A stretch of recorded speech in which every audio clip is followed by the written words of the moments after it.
Hi there, I'm Madam Berry. Welcome or welcome back to my art channel.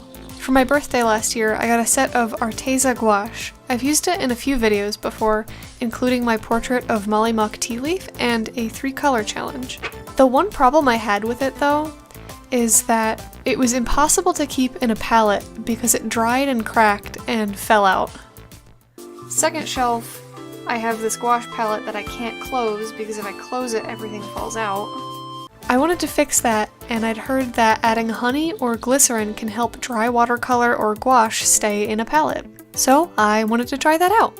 I went about wetting all of the gouache that I had in the palette already, crushing it and grinding it and mixing it back into a creamy consistency so that I could add honey to the re-liquefied gouache.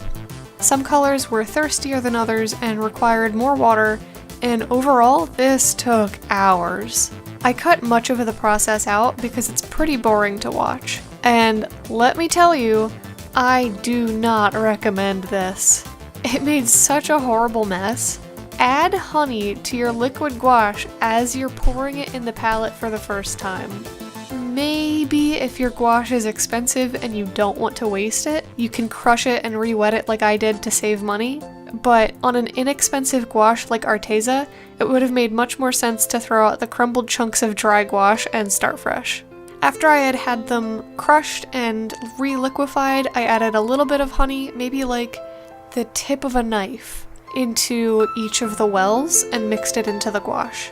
So now the real question, did this work after letting the gouache re-dry? Let's find out. For the most part, it worked exceptionally well.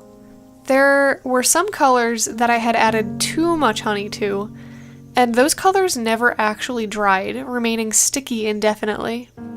Actually painting with those colors wielded a glossy, sticky sheen to the paint when applied on paper. That was fairly easy to fix just by adding some more wet gouache into the palette and mixing it, since the dry paint was still tacky and malleable at that point. After fixing some of the too honeyed gouaches, the paint re-wets beautifully and dries on the paper to a matte finish that you would expect out of gouache. In the palette, it clings to the edges and no longer flakes off of the plastic. I can close my palette now! The painting you're seeing here is from a live stream. I wanted to create a little demo painting with the dried gouache, but I hadn't been able to find the time.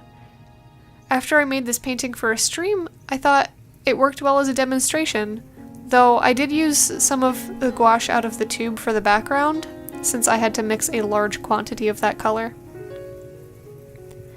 The origin of this painting is actually a song. My friend Ben Burns challenged me to make an art piece based off of one of his unreleased tracks. This isn't the song that you're hearing currently, since I didn't think it would be appropriate to use an unreleased track as background music.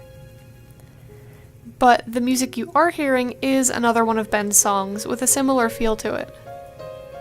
The song was peaceful but slightly melancholic. It kind of reminded me of an evening in the rain. I don't do many landscapes, so this was actually a pretty significant challenge for me. While I was painting, I looked at wildlife studies by Audra Eclair for some of the ways that texture is implied in the foliage. Using a mildly impressionistic approach, I suggested detail and left the viewer to fill in the blanks, rather than rendering everything fully. This also helped mitigate some of my weakness in painting landscapes. I titled the painting Face the Rain, a nod to the girl in the painting lowering her umbrella to do just that. I hope to have prints of this available soon in my online store. If you want to watch my painting process in real time, I stream on Twitch on Wednesday mornings and Saturday evenings. I also post behind the scenes, as well as art rewards like PDFs, wallpapers, and more on Patreon. Links for all of these things will be in the description.